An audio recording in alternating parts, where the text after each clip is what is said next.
बिस्मिल्लाहिर्रहमानिर्रहीम। आज हम क्वेश्चंस पढ़ेंगे और पहला क्वेश्चन है the potential difference is applied across the ends of a copper wire. What is the effect on the drift velocity of free electrons by increasing the potential difference. और दूसरा part है decreasing the length and the temperature of the wire. तो ये आपके पास एक copper wire है,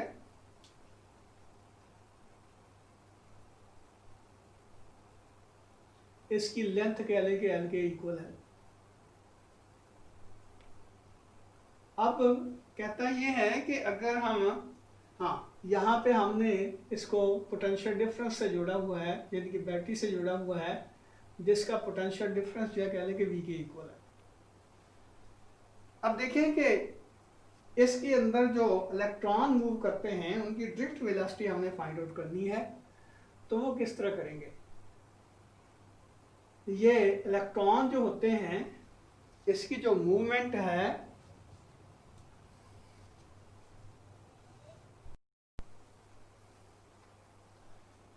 वो actually उस फोर्स की वजह से होती है जो फोर्स इलेक्ट्रिक फील्ड प्रोवाइड करता है। ये देखें, जिस तरह ये बैटरी जो है हायर पोटेंशियल पे है, तो इसका मतलब ये एंड हायर पोटेंशियल पे होगा, ये लोअर पोटेंशियल पे ऊपर होगा। तो इस कंडक्टर के अंदर इलेक्ट्रिक फील्ड इस डायरेक्शन में होगा। अब ये जो E है ये किसके इक्वल होती है? E इक्वल होती है minus delta V over delta R। या हम सिंपली कह सकते हैं, क्योंकि नेगेटिव साइन तो इंडिकेट करता है इनकी डायरेक्शन को, तो E आपके पास आ जाएगा, E आ जाएगा डेल्टा V की जगह यहाँ V लिख दें और डेल्टा R की जगह L लिख दें। इसका मतलब ये हुआ कि E जो है वो V पे डिपेंड करती है। अगर V हम इंक्रीज करते जाते हैं तो E बढ़ती जाती है। और आपको पता है कि F जो होता है, फोर्स जो लगती है इलेक्ट्रॉन्स के ऊपर, वो Q और E का प्रोडक्ट है। अब Q की जगह आप E लिख दें। ये मैं इसकी न्यूमेरिकल वैल्यू ले रहा हूँ, डायरेक्शन नहीं ले रहा। आपको पता ही है कि इलेक्ट्रिक इंटेंसिटी की डायरेक्शन अगर ये होगी तो फोर्स जो लगेगी इलेक्ट्रॉन के ऊपर उनकी डायरेक्शन ये होगी। तो ये अगर हम इसकी डायरेक्शन के लिहाज से भी देखें तो F is equal to minus E into E आएगा, यानी कि फोर्स जो है इलेक्ट्रिक इंटेंसिटी की अपोजिट डायरेक्शन में लगेगी। इसका मतलब ये हुआ कि F जो है वो E के ऊपर डिपेंड करता है और E जो है वो V के ऊपर डिपेंड करता है। अगर हम वोल्टेज इंक्रीज करते हैं तो फोर्स की वैल्यू बढ़ जाती है, तो इलेक्ट्रॉन के ऊपर फोर्स बढ़ेगी तो जाहिर है ड्रिफ्ट वेलोसिटी भी इंक्रीज होगी। इसका मतलब ये हुआ कि जब हम वोल्टेज यानी कि कॉपर वायर के अक्रॉस जो पोटेंशियल का डिफरेंस है उसको इंक्रीज करते हैं तो ड्रिफ्ट वेलोसिटी बढ़ जाती है, क्योंकि V बढ़ेगा, E बढ़ेगी, E बढ़ेगी, F बढ़ेगी, F बढ़ेगी, तो ड्रिफ्ट वेलोसिटी जो है वो बढ़ जाएगी। अब दूसरा जो उसने सवाल पूछा है डिक्रीजिंग द लेंथ, यानी कि वोल्टेज वही है, लेंथ को डिक्रीज कर दिया। अब E जो होगा, E डैश कह लें, वो किसके बराबर होगा? V over L dash. लेकिन L डैश जो है वो लेस है L से। इसका क्या मतलब हुआ? इसका मतलब ये होगा कि E डैश जो है वो ग्रेटर हो जाएगा E से। देखिए यहाँ L है, L जो है बड़ा है तो E छोटा होगा, L छोटा हो जाएगा तो E जो है वो बढ़ जाएगा, तो E डैश जो है वो E से बढ़ जाएगा। तो अब E डैश बढ़ जाएगा तो इसका क्या मतलब हुआ कि F डैश जो होगा वो चूंकि माइनस E बल्कि E के बराबर होगा, E डैश के। अब E डैश की वैल्यू जो है वो ग्रेटर है किससे भी? E से। इसका क्या मतलब हुआ कि F डैश जो है वो F से बढ़ जाएगी, तो फोर्स बढ़ेगी, ड्रिफ्ट वेलोसिटी बढ़ जाएगी। फोर्स के बढ़ने से ड्रिफ्ट वेलोसिटी की वैल्यू बढ़ जाएगी। अब तीसरी बात जो उसने पूछी है वो कहता है कि decreasing the temperature, temperature decrease करते हैं तो ड्रिफ्ट वेलोसिटी पे क्या असर होगा? डेफिनेटली टेम्परेचर डिक्रीज करेंगे तो जो कॉपर वायर है इसके जो एटम हैं वो लेस एम्पलीट्यूड के साथ वाइब्रेट करना शुरू कर देंगे, यानी कि उनका वाइब्रेशनल एम्पलीट्यूड जो है वो कम हो जाएगा जब टेम्परेचर जो है हम डिक्रीज करेंगे। तो डेफिनेटली क्या होगा, कोलिजन्स की तादाद जो है वो कम हो जाएगी। तो नंबर ऑफ कोलिजन जो होगा फ्री इलेक्ट्रॉन का डिक्रीज हो जाएगा। जब फ्री इलेक्ट्रॉन की जो कोलिजन की तादाद कम हो जाएगी तो क्या होगा, ड्रिफ्ट वेलोसिटी इंक्रीज हो जाएगी। तो इसका क्या मतलब हुआ कि ये तीनों केसेस ऐसे हैं जिनमें ड्रिफ्ट वेलोसिटी बढ़ जाती है। मीन जब पोटेंशियल डिफरेंस बढ़ाएंगे तो भी ड्रिफ्ट वेलोसिटी बढ़ेगी, जब हम लेंथ डिक्रीज करेंगे तो भी ड्रिफ्ट वेलोसिटी बढ़ेगी, और अगर हम टेम्परेचर डिक्रीज करेंगे तो भी ड्रिफ्ट वेलोसिटी जो है इसकी बढ़ जाएगी। अब अगला क्वेश्चन है इसमें,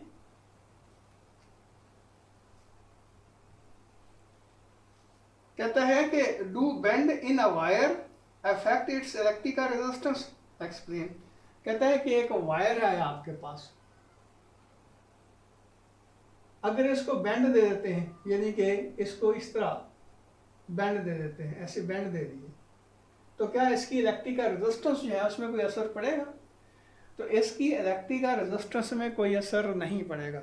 वजह ये देखिए, वायर जो होती है उसका जो एरिया ऑफ क्रॉस सेक्शन है वो इलेक्ट्रॉन्स के डायमेंशन के मुकाबले में कहीं ज़्यादा है।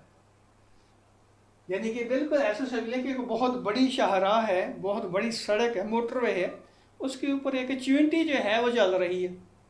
अब सड़क में आ जाता है मोड़, तो क्या चींटी जो फंस जाएगी? नहीं। वजह क्या है कि सड़क जो है, मोटरवे जो है, उसका डायमेंशन बहुत बड़ा है और चींटी जो है उसका डायमेंशन बहुत कम है। तो इसका मतलब ये हुआ कि अगर सड़क में बेंड भी आ जाए तो चींटी को गुजरने में किसी किस्म की दुश्वारी का सामना नहीं करना पड़ेगा। बिल्कुल इसी तरह यहाँ देखें कि इलेक्ट्रॉन जो होता है उसकी डायमेंशन जो है किसी भी वायर के मुकाबले में बहुत स्मॉल होती है। तो रिजल्ट क्या निकलेगा कि अगर इसको सीधा रखें या बेंड करें तो जो इलेक्ट्रॉन्स की जो मूवमेंट है उसके ऊपर कोई असर नहीं पड़ेगा।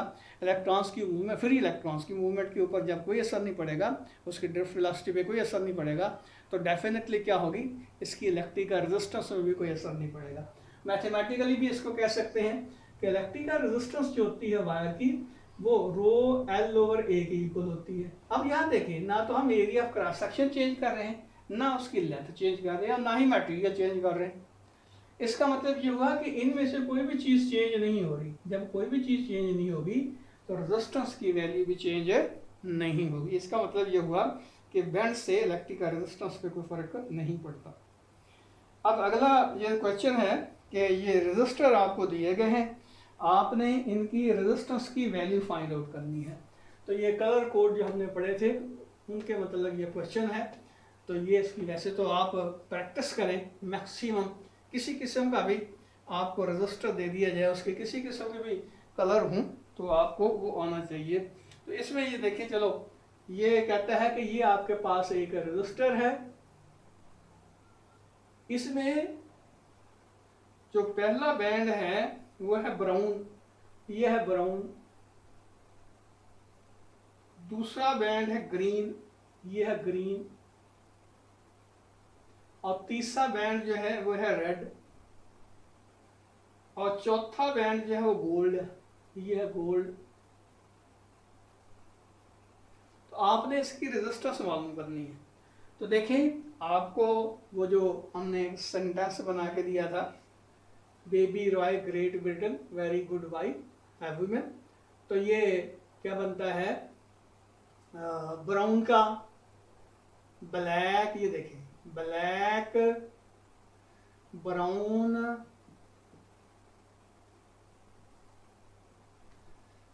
रेड, ऑरेंज,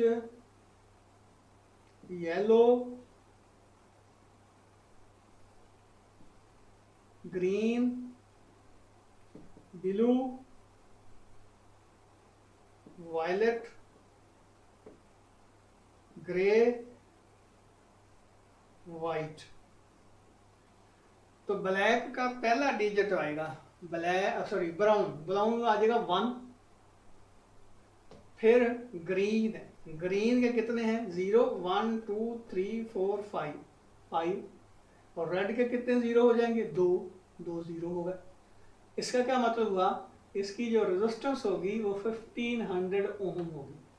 लेकिन याद रखें इधर इसका जो टॉलरेंस है वो भी दिया गया है, वो है गोल्ड।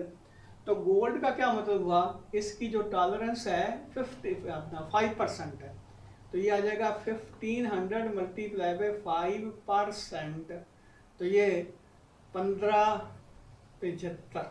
इसका क्या मतलब हुआ कि रेजिस्टेंस जो आएगी 1500 प्लस माइनस 75, यानी कि ये जो रेजिस्टेंस है वो 1425 से लेकर 1575 तक कोई भी हो सकती है। ये तो ये बताता है कि इसकी रेजिस्टेंस जो है वो 1425 से लेकर 1575 तक कोई भी हो सकती है। तो दूसरा आप खुद कर लेना, ये आपको मैंने बता दिया है, पहले भी आपको पता ही होगा। तो इसमें देख लेना किस तरह ये रेजिस्टर जो है निकालते हैं, उसकी रेजिस्टेंस की वैल्यू निकालते हैं। अगला क्वेश्चन है why does the resistance of a conductor rise with temperature. Temperature के इंक्रीज होने से रेजिस्टेंस क्यों बढ़ जाती है। तो अभी जिस तरह हम डिस्कस कर रहे थे होता एक्चुअली ये है, ये देखिए ये हमारे पास बिलफर्ज एक कंडक्टर है, तो इस कंडक्टर के अंदर जो एटम हैं वो वाइब्रेट कर रहे होते हैं, ये एटम जो है वो वाइब्रेट कर रहे हैं और ये 3 डायमेंशन में वाइब्रेट कर रहे हैं, ऊपर नीचे दाएं बाएं हर जगह, यानी कि चारों तरफ ये वाइब्रेट कर रहे हैं लेकिन अपनी मीन पोजीशन नहीं छोड़ रहे। अब इनमें से इलेक्ट्रॉन के ऊपर जब फोर्स लगती है, इलेक्ट्रोस्टैटिक फोर्स लगती है, वैसे तो जाहिर है इसमें इलेक्ट्रॉन जो है वो फ्रीली मूव करते हैं जिस तरह एयर पार्टिकल जो हैं इस कमरे के अंदर मूव कर रहे हैं। लेकिन जब इसको हम बैटरी से जोड़ते हैं तो क्या होता है, ये देखें ये हायर पोटेंशियल पे आ गया, ये लोअर पोटेंशियल पे आ गया, तो इलेक्ट्रॉन की जो मूवमेंट है वो नेट इस डायरेक्शन में भी, ये कहने के इलेक्ट्रॉन है ये मूव कर रहे हैं इस डायरेक्शन में, ये फोर्स की वजह से नेट डिस्प्लेसमेंट इनका होगा लोअर पोटेंशियल से हायर पोटेंशियल की तरफ। अब देखिए कि जब लो टेम्परेचर होता है तो ये जो मॉलिक्यूल या एटम होते हैं इनका वाइब्रेशनल एम्पलीट्यूड कम होता है, तो इलेक्ट्रॉन जो हैं उनको वक्फा जो है ज़्यादा मिल जाता है पास होने के लिए। लेकिन जब हम टेम्परेचर इंक्रीज करते हैं तो क्या होता है, इनका वाइब्रेशनल एम्पलीट्यूड बढ़ जाता है। इसका मतलब क्या हुआ कि नंबर ऑफ कोलिजन जो है पर यूनिट टाइम वो बढ़ जाते हैं, किसके, इलेक्ट्रॉन्स के। तो रेजिस्टेंस क्या होती है, रेजिस्टेंस जो होती है किसी भी कंडक्टर की वो उन कोलिजन्स के ऊपर डिपेंड करती है, उन कोलिजन की वजह से होती है जो फ्री इलेक्ट्रॉन जब मूव करते हुए एटमों के साथ उनकी टकराव होता है, कोलिजन होती है। तो अगर कोलिजन की तादाद बढ़ जाएगी तो डेफिनेटली इलेक्ट्रिक रेजिस्टेंस जो है वो बढ़ जाएगी। समझने के लिए सिंपल सी बात कि अगर एक सड़क है उसके ऊपर बंदे खड़े हुए हैं लेकिन वो अपनी जगह पे कायम है, यानी कि हिलते नहीं है, तो आप आराम से दरमियान से उनमें से गुजर जाएंगे।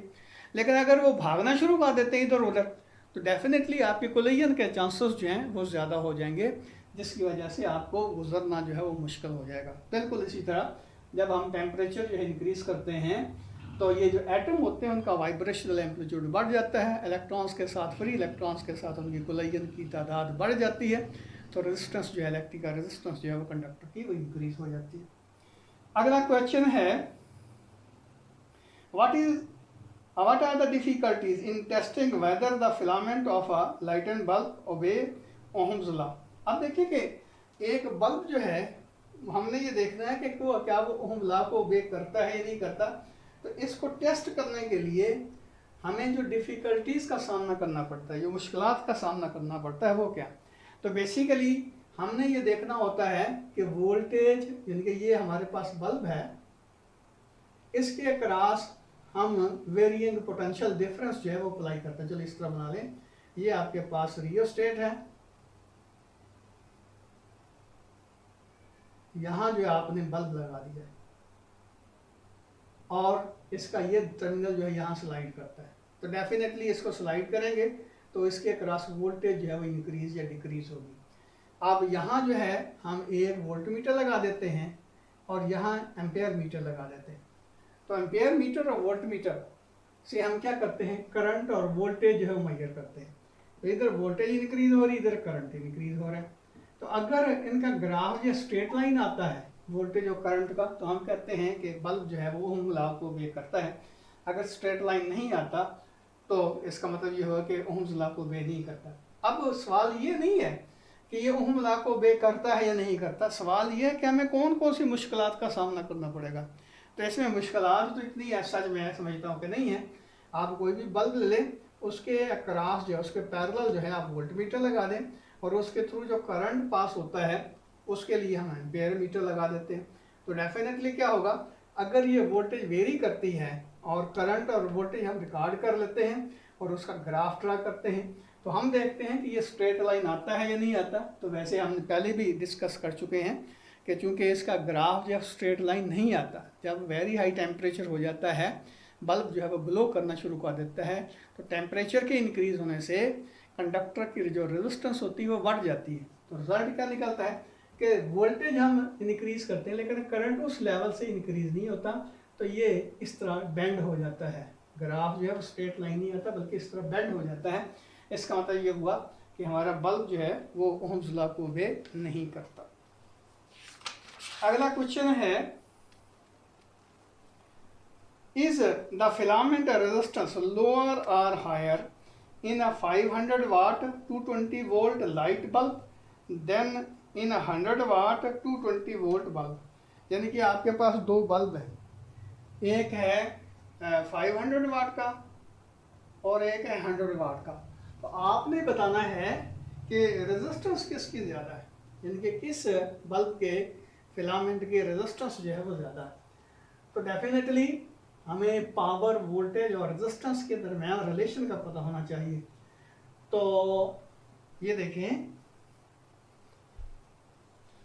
पावर जो होती है electrical power through the resistor, यानी कि P वैसे तो IB के बराबर होगी, तो हम यहाँ लिखेंगे V²/R, ये फार्मूला इस्तेमाल करेंगे, यानी कि P = V²/R।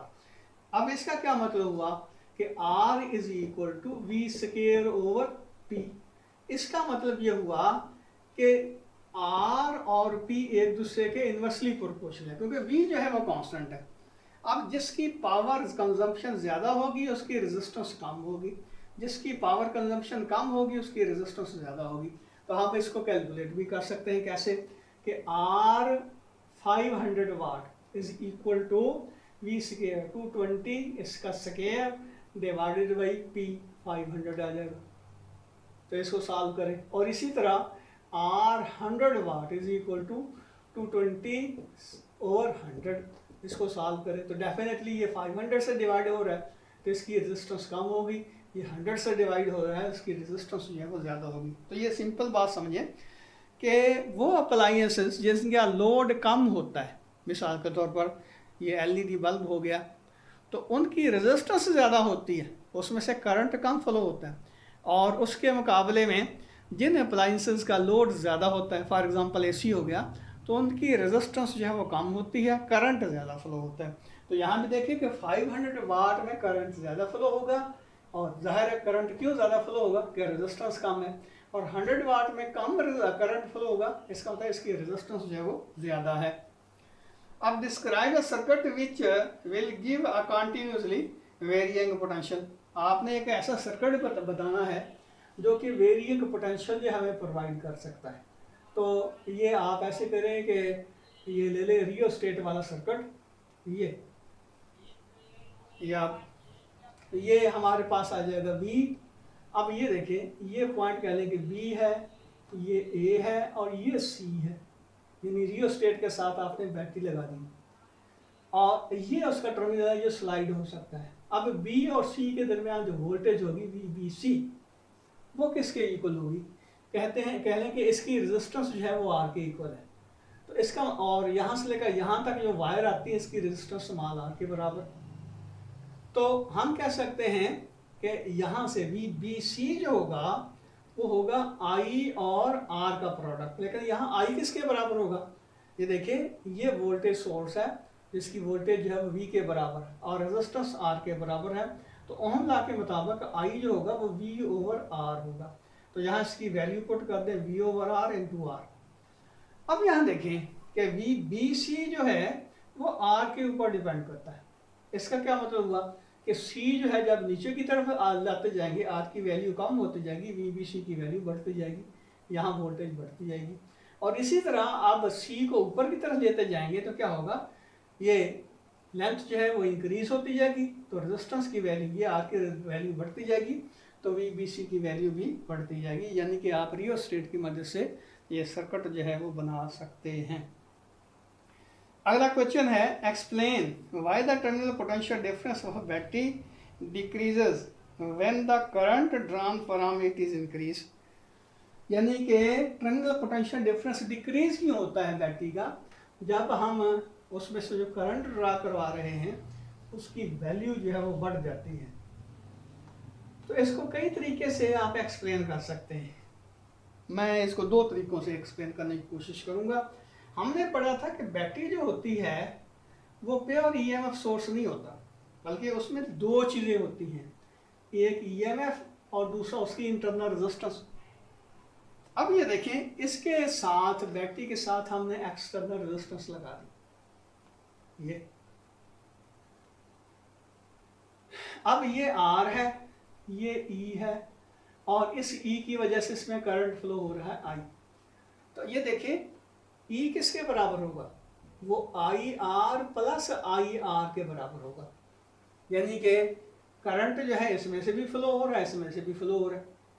तो आई आर ये इसका टर्मिनल पोटेंशियल डिफरेंस हुआ। लेकिन ये जो है, ये जो पोटेंशियल डिफरेंस होता है ये बैटरी के अंदर डिवेल्प होता है। अब ये देखें कि E किसके बराबर हो जाएगा, E बराबर हो जाएगा V plus I into R. तो V किसके बराबर होगा, यानी कि इसको इधर ले जाएं तो ये आ जाएगा E minus I into R. अब यहां देखें कि अगर करंट की वैल्यू बढ़ती जाती है तो ये V जो है इसके क्रॉस उसकी वैल्यू जो है वो डिक्रीज होती जाती है। अब उसकी रीजन क्या है, वजह उसकी ये है कि जब करंट बढ़ेगा तो डेफिनेटली इसके क्रॉस भी तो वोल्टेज इंक्रीज होगी ना, इंटरनल जो बैटरी की इंटरनल रेजिस्टेंस है। तो टोटल वोल्टेज, टोटल ईएमएफ तो ई के बराबर ही है। जब करंट बढ़ेगा, वो करंट कैसे बढ़ सकता है ये भी ज़रा देखें कि ये आर जो है इसकी वैल्यू हम डिक्रीज करते जाते हैं। जब इस आर की वैल्यू डिक्रीज करते जाते हैं, करंट की वैल्यू बढ़ती जाती है। अब करंट की वैल्यू बढ़ती जाती है तो इसके क्रॉस वोल्टेज जो है कम होती जाएगी, इसके क्रॉस वोल्टेज जो है बढ़ती जाएगी। अब हमें टर्मिनल के ऊपर जो वोल्टेज मिल रही है वो तो इस एक्सटर्नल रेजिस्टेंस के क्रॉस है ना। तो इसका क्या मतलब हुआ कि जैसे जैसे करंट बढ़ता जाएगा ये वोल्टेज बढ़ती जाएगी, इसकी वोल्टेज जो है कम होती जाएगी, क्योंकि टोटल वोल्टेज ने तो ई ही रहना है, उससे ज़्यादा इसकी वोल्टेज नहीं हो सकती, ईएमएफ से ज़्यादा वोल्टेज तो है नहीं। इसका मतलब ये हुआ कि जब करंट बढ़ेगा ये वोल्टेज कम होती जाएगी, ये वोल्टेज बढ़ती जाएगी। तो ये देखें, मैथमेटिकली भी इसको आप एक्सप्लेन कर सकते हैं कि V is equal to E minus I into R. अब आई बढ़ता जाएगा तो ये देखें ये फैक्टर बढ़ता जाएगा, V की वैल्यू जो है वो कम होती जाएगी।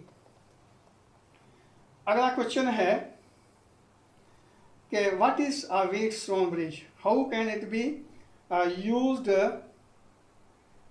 To determine unknown resistance. Wheatstone bridge क्या होता है वैसे तो हमने तफसील के साथ पढ़ा है। तो आपने कहना है कि ये अगर एक लूप बनता है 4 रेजिस्टर का, जिसके 2 टर्मिनल जो हैं उनको हमने जोड़ा हुआ है बैटरी के साथ, और 2 टर्मिनल जो है, सॉरी 2 जंक्शन जो है उनको बैटरी के साथ जोड़ा हुआ है थ्रू की, और 2 जंक्शन जो है उनको गैल्वानोमीटर के साथ जोड़ा हुआ है। तो ये R1, R2, R3 और R4, ये 4 रेजिस्टर और गैल्वानोमीटर, इसका जो कॉम्बिनेशन है ये व्हीटस्टोन ब्रिज कहा जाता है। और इससे हम अननोन रेजिस्टेंस किस तरह मालूम करते हैं, आपने कहना है कि इसको हम बैलेंस कर देते हैं, यानी कि R1, R2 और R3 जो है ये नोन और वेरिएबल रेजिस्टर हैं, और R4 जो है अननोन है। तो हम क्या करते हैं, R1 over R2 is equal to R3 over R4 ले लेते हैं। और ये उस वक्त होगा जब ब्रिज जो है वो बैलेंस्ड होगा, मीन गैल्वानोमीटर में से कोई करंट फ्लो नहीं हो रहा होगा। तो आप इसमें से R4 की वैल्यू जो आराम से निकाल सकते हैं। तो R4 किसके बराबर हो जाएगा, ये आ जाएगा R2 over R1 into R3। इस तरह आप अननोन रेजिस्टेंस की वैल्यू जो है वो फाइंड आउट कर सकते हैं।